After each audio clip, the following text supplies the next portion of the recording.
It's alive! It's alive!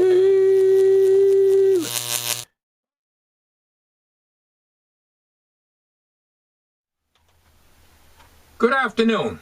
Well, this is Wednesday, and we got temperatures getting about 50 degrees out there, melting all the snow real good. And I've got the heater on here, but just to get the chill out of here a little bit, and then I'll shut it off.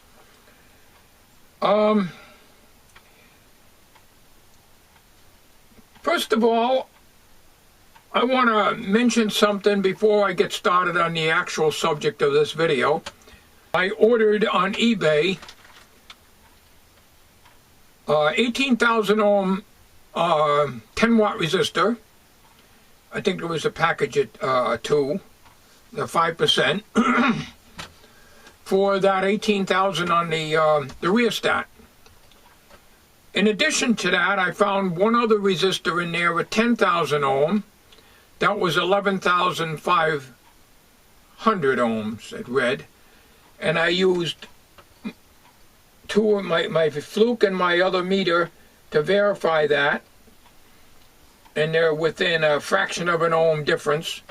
So I'm going to change that, so I had to go to another eBay seller and get that. So let me bring you over to the schematic here. Okay, first of all, this is the blow-up schematic that I got, and I think I got it off the internet. I marked model 308 on it. But first, let's get into this right here. In the very center, I can't keep this damn paper in one spot here so I can move it. Take a look at this tube selector switch right here. Okay. Take a look at that. Now this is the model 308. This is the schematic. I don't remember where I found it. I wrote model 308 on it. Okay, but just remember, picture that in your mind, and I'm going to bring up the schematic of the one I got in the book from eBay. I hope you can see that. I doubt you can. This says a model 309K, but this is the schematic, and it says 1941 on it. But look at that switch there. You notice to the right-hand side of the wiper bar that comes down on the vertical, it has, off to the right of that, it has a 10M resistor. Years ago they used to mark resistors M meaning 1,000. In other words, they don't use the K, they use M. That's a 10,000 ohm resistor. My tube tester has that resistor, and this is it right here. Body and dot, okay? Brown, black, orange. That's an orange dot right there. It may or may not look orange in the camera, but it is orange. That's 10,000 ohms.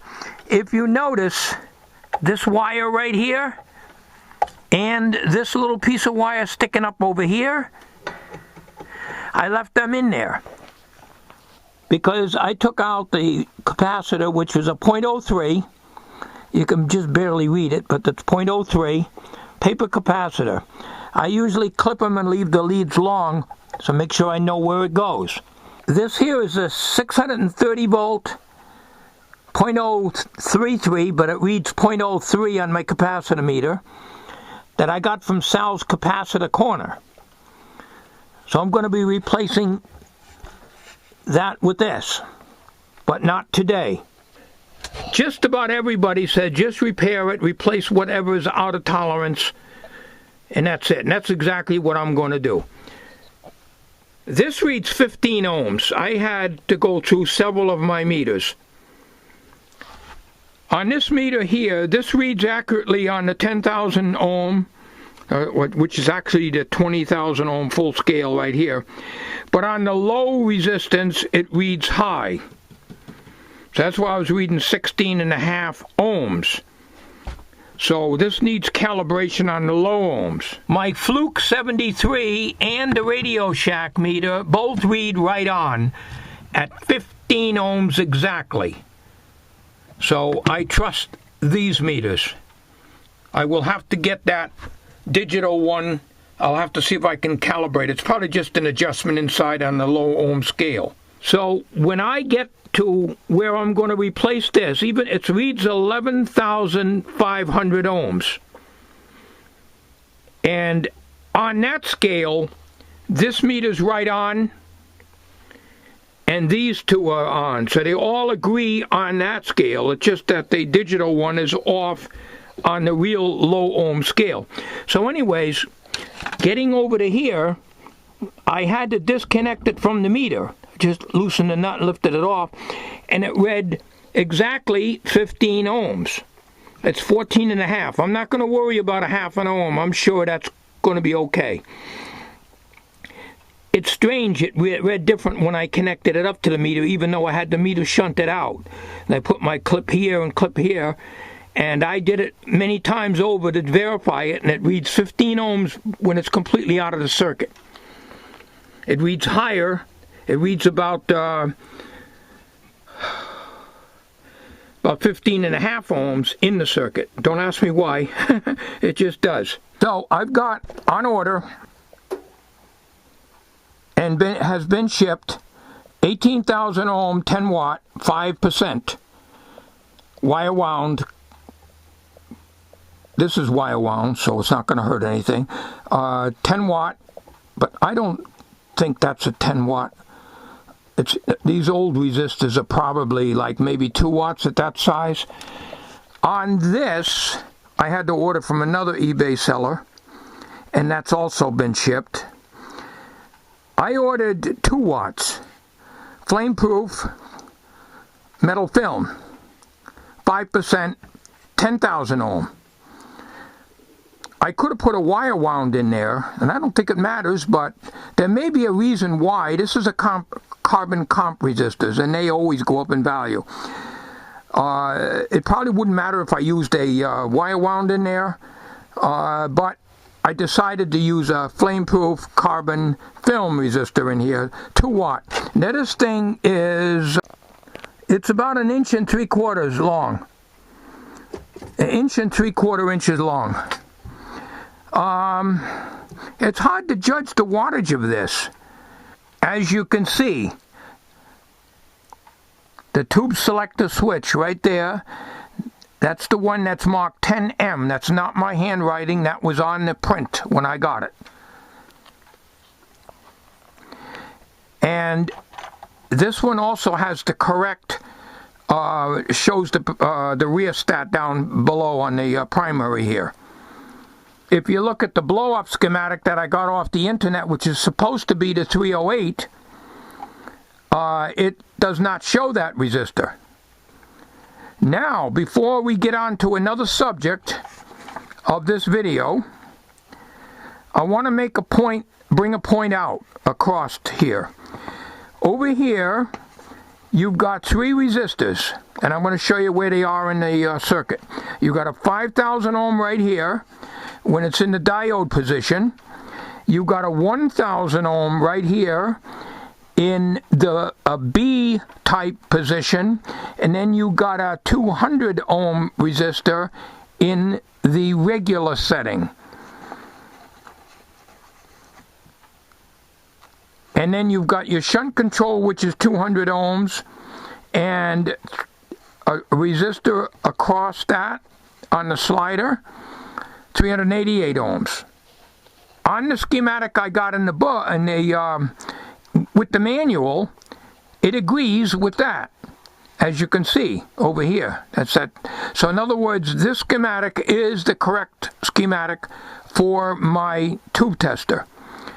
But there is a change that must have been made either in production or by someone repairing it, but it had to have been done in the 40s. And I'll tell you what I saw in the circuit here. Just remember, you got 3 resistors, a 5,000, a 1,000, and a 200 ohm resistors. Hang on, and I'm going to show you in the circuit where they are. These are the resistors right here. Okay? Now, do you remember me showing you this resistor over here?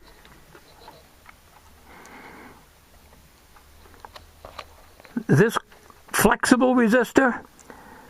That's an add-on. This resistor was lifted off of the switch right here. I can turn it around and get a better view. Hang on. They got this flexible resistor. They lifted this end up here, took it off of the switch, and stuck this in series with it. I stand corrected. This is up in value. And now with this added to it, this is 48 ohms right here. I measured this.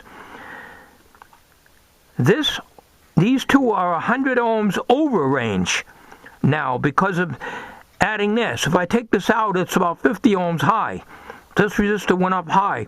But why would they add that in there? That's original, maybe even done with the factory. I don't know.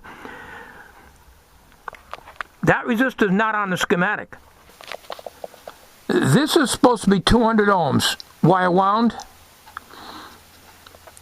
It reads 281 ohms right now. This reads, I measured again, this reads 48 ohms. And they got this in series. This don't belong here, but it's been added years ago because it was a recent thing. They wouldn't use something like this. At least wise, I don't think so. It could have been. I did get it off of a seller that has a TV7 tube tester. It's possible he could have added that in and maybe keep it old stock, original by doing that. But the resistor, there's 3 resistors in a row. There's the one on the right-hand side's 200 ohms. It's not printed out very clearly. But it's 200 ohms, which goes to the regular switch test position on the switch. So they got that 47, 48 ohms in series with that, so that brings it up even higher. The rest of the resistors are pretty much on. The 1,000 reads about 998 ohms, and the 5,000 reads just a little bit over 5,000, and the rest of them seem to be pretty good. So I don't know. I'll probably leave that in here for now, and I can always jumper this out and see if it affects my readings, either going up or going down in value on the scale. This print here, which came in the manual for the 308, does not list the 308 on the top here. It lists the 309K. It lists the models 309 and K as the schematic. Anyways, this is definitely a 308, and I'm going to show you the front panel. All right. There's a switch here, which the 309 does not have. This is the model 308. If you look down here, 308.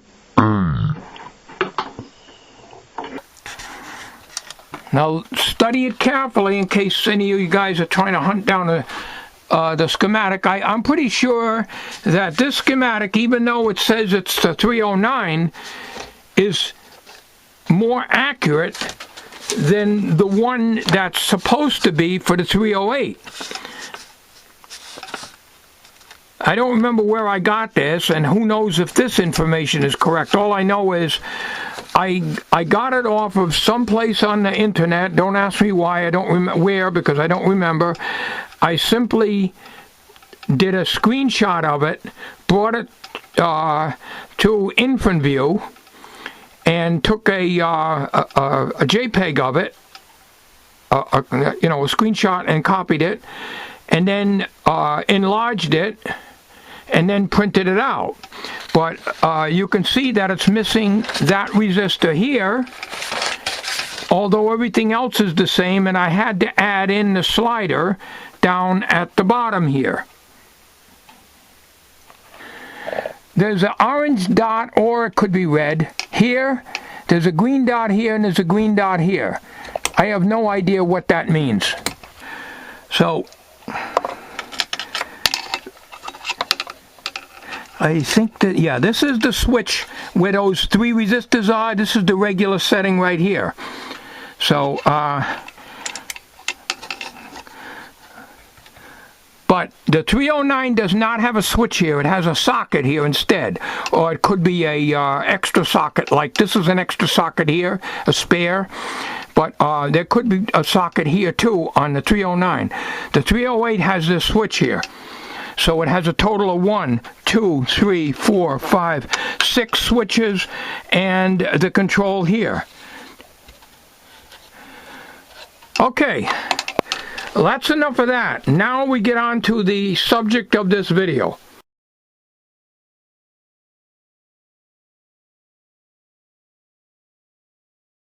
Okay, unexpectedly, I got a package from Dan of COOLBLUELIGHTS.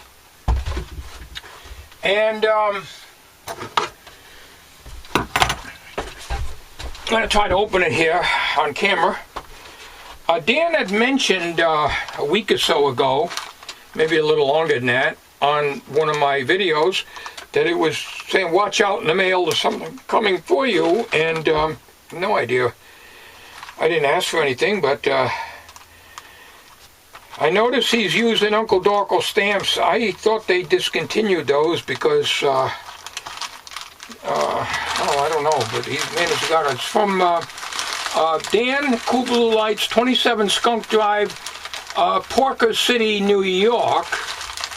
And he sent it to my second address of 69 Pissaway Road in Pissantville, Connecticut. I sometimes get packages at this address too. So what I'm going to do here, I'm going to make sure, I'm going to cut it, I guess. I never can pull these things open. They not that easy to open. You just cut it open. And let's see what they got. There's some stuff in here.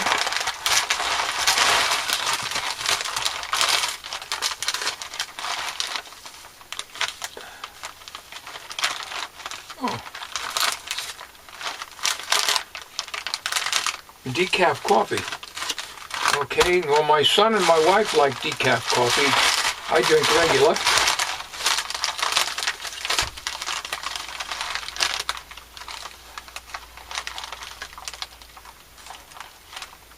House blend. I never heard of this coffee before. Oh, thank you, Dan. Decaf coffee. I don't make coffee at home anymore. I think this is you put it in the coffee maker. When we have company, I do. But decaf, yes, that's perfect. We could use that, and we got a 12-cup coffee maker. And Dan's got me sent me a note here. Okay. This is your birthday, Christmas, New Year's present. This is Stewart's coffee, and it is only available in Eastern New York and Western Vermont.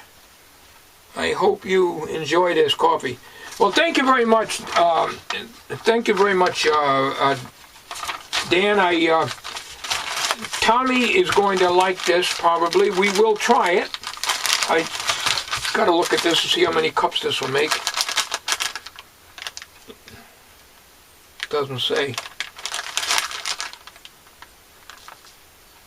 Decaffeinated ground coffee, but it does not say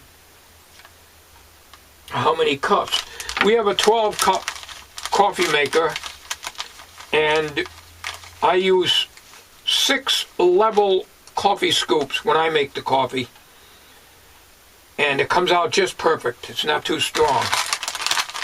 So that's decaf, all decaf. That's perfectly perfect. House blend. This one don't say decaf. Okay. Sweet decaf. This one don't. This says house blend. So I think this is probably the regular, if I'm not mistaken. Yeah, fresh ground coffee, and the other one says fresh ground decaf coffee. So 3 decaf and 3 regular. Thank you very much, Dan. We appreciate that. Tommy's going to appreciate it because Tommy is a big coffee drinker. He can only drink decaf, and my wife can only drink decaf. It upsets their stomachs if they drink the high test. I drink the high test, but I can drink decaf too. And so Tommy's probably going to get a lot of use out of these because he likes the coffee, the decaf. And when I ever make coffee at home for myself, I'll use the regular. Thank you very much, Dan. We appreciate that. Okay, well that concludes this video, and thank you very much there, Dan. Dan of Cool Blue Lights for sending us that coffee. My son will appreciate it because he drinks a lot of it, and I have to make him a pot every few days. We make 12 cups, as I said, in the coffee maker, and I don't know if those will work in the, if that's too much coffee in there or not. I really don't know. But I guess I could use this measuring scoop and find out. There's only one way to find out, right? Okay, well, and also on the comments, I'm going through my comment section and find them in there, and then I can approve the comments that way. Sometimes I'll find one in the bell, but I find too much in there, and hopefully that YouTube problem will eventually get solved, because I'm sure I'm missing a lot of comments, and answering them, I try to answer as many as I can. So, in this tester, when I get those resistors in, I will at that time replace the 2 resistors that are in need of replacement, and the capacitor will be installed at the same time. Yeah, I think I'm going to try out the new coffee here. Make a cup, make a pot.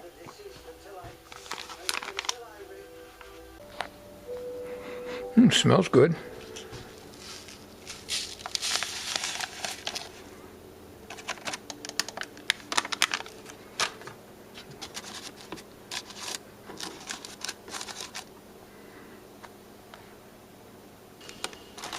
There's a second filter in here so I don't get the grounds inside. What?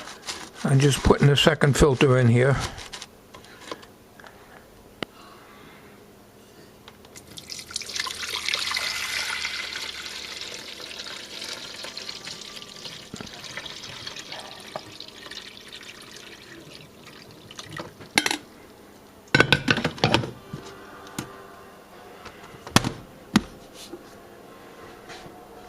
Okay, starting to brew.